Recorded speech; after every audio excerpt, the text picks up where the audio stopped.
चाहे बढ़ती हुई महंगाई हो, चाहे गिरता हुआ रुपया हो, चाहे डीजल का रेट हो, या अंतर्राष्ट्रीय बाजार में हो, या विदेश नीति में हो, कोई भी स्तर से ये भाजपा, चाहे केंद्र सरकार की, वो कहते हैं कि डबल इंजन सरकार है, लेकिन डबल इंजन, ट्रिपल इंजन सब फेल है। माननीय राष्ट्रीय अध्यक्ष अखिलेश यादव ने 2012 से 2017 में सरकार चला के दिखाई थी। आज आप देख लीजिए, एक बोरी किसान के लिए 200, 400 लोग किसान मतलब आमादा है या आत्महत्या करने पर। आप देख लीजिए, इससे भी बड़ी विकट स्थिति क्या हो सकती है। बेरोजगारी का आलम यही लोग कह के आए थे। कोई भी ऐसा विषय है ही नहीं जिस पर बात किया जाए। भाजपा हर विषय पर फेल हो रहा है।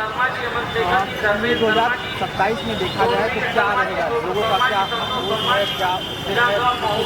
नहीं, मैं तो समझता हूँ कि भाजपा का जो उत्पीड़न, भाजपा ने जो उत्पीड़न ब्राह्मण समाज का किया है, लगभग 600 ब्राह्मणों की हत्या हो गई इस सरकार में। और उससे बड़ी बात, एक बात मैं आपको बता दूं, इससे ज्यादा घटिया तो हमें लगता है अंग्रेजों की सरकार भी ठीक थी। भरत तिवारी बिहार में मार दिया जाता केवल इस विषय के लिए कि वो जन समस्याओं की बात करता था, जनता की बात करता था, इसके लिए पुलिस ने मार दिया। अरे ऐसा होता तो भगत सिंह ने संसद के अंदर, भगत सिंह राजगुरु ने संसद के अंदर बम फेंका था, तो वैसे तो उनको वही भून डालना चाहिए। लेकिन इसके बाद भी अंग्रेजों सरकार ने मुकदमा चलाया और उसके बाद क्षमा मांगने के लिए एक अवसर दिया, अगर क्षमा मांग लेते। लेकिन हमारे वीर सपूतों ने क्षमा नहीं मांगी, फांसी पे चढ़ जाना उचित समझा। 10 साल से, लेकिन भारतीय जनता पार्टी बोल रही है अच्छे दिन आने वाले, तो क्या यही अच्छे दिन नहीं आ सकता? ये आप देख रहे हैं ना अच्छे दिन कि किसान रोजगार, आप देखिए 24 लाख नीट की बेटियां और बेटे, उसमें 20 से 25 बेटियां आत्महत्या कर लेती हैं और हजारों बेटियां वहां जंतर मंतर प्रदर्शन करती हैं। तो पुलिस ने कैसा घटिया उनके साथ बिहेव किया है। पहले भी विरोध होते रहे और आगे भी विरोध होंगे। लोकतंत्र का आधार ही यही है कि अगर सरकार की नीतियों के खिलाफ हैं हम, तो सरकार की नीतियों के खिलाफ हम विरोध करेंगे। लेकिन इसका मतलब ये नहीं कि विरोध को इस स्तर पर कुचला जाएगा कि नौनिहाल बेटियां हमारे भविष्य का, हमारे भारत का भविष्य है। वो बेटियां, ऐसे बेटे, उनको कैसे कैसे उनको अपमानित किया होगा। इसके बाद नीचे से ऊपर तक किसी की, भाजपा के किसी भी व्यक्ति ने इसके लिए भर्त्सना नहीं की। इसके लिए पुलिस को दोष नहीं, इससे सरकार दोष नहीं। हमारा एक सवाल है, मतदाता लोग क्या देखते हैं इस बार मत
अखिलेश यादव जी है कि योगी और मोदी। दोस्तों, मैं एक बात अपनी कहूंगा, मैं जो कहूंगा पौराणिक बातें कहूंगा। हमारे पुराण में एक बेन संस्कृति है, राजा बेन पैदा हुए थे, बड़े भारी खानदान के थे, ग्रुप के वंशज थे, अंग के राजे थे। बेन के राज में होता था, बेन जब अपने राज में निकलते थे, रातों को देखा पकड़ा। बताओ, कोई प्रभु भगवान श्री राम जी के चढ़ावे के दान पात्र में कोई पैसा निकाल सकता है क्या? कहीं आपने सुना हो ऐसा काम होता हो? आज सबसे बड़ा महापाप, आज सबसे बड़ा महापाप अगर किसी ने किया है तो भारतीय जनता पार्टी ने किया है कि प्रभु श्री राम जी का चढ़ावा भी उन्होंने चोरी कर लिया है। दान पात्र से पैसा निकाल लिया, प्रभु राम का धन निकाल लिया, और जब धन पकड़ा गया, चोरी पकड़ गई, तो उन्होंने एक छोटे से कर्मचारी के पकड़ करके जेल भेज दिया। छोटे छोटे कर्मचारी कहा कि यही छोटे कर्मचारी हैं जो सूचना देते थे। और क्या आरोप लगाया उन्होंने? जाति को लेकर के आरोप लगा दिया। कहा कि ताकि उसको सूचना देने वाला कोई ऐसा है व्यक्ति जो वहीं पर है मंदिर में।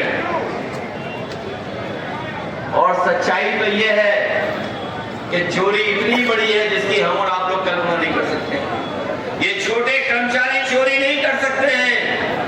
ये अगर चोरी हुई होगी तो बड़े लोग शामिल होंगे, और बड़े लोग शामिल इसलिए हैं क्योंकि मुख्यमंत्री जी वर्ल्ड रिकॉर्ड बना रहे थे अयोध्या जाने का। मुख्यमंत्री जी वर्ल्ड रिकॉर्ड बना रहे थे अयोध्या जाने का। बताओ, सबसे ज्यादा मुख्यमंत्री जी गए हो, सबसे ज्यादा अयोध्या गए हो, और उसके बावजूद भी उन्हें चोरों का नहीं पता लगा, चंदा चोरी का नहीं पता लगा, गुप्तदान का नहीं पता लगा।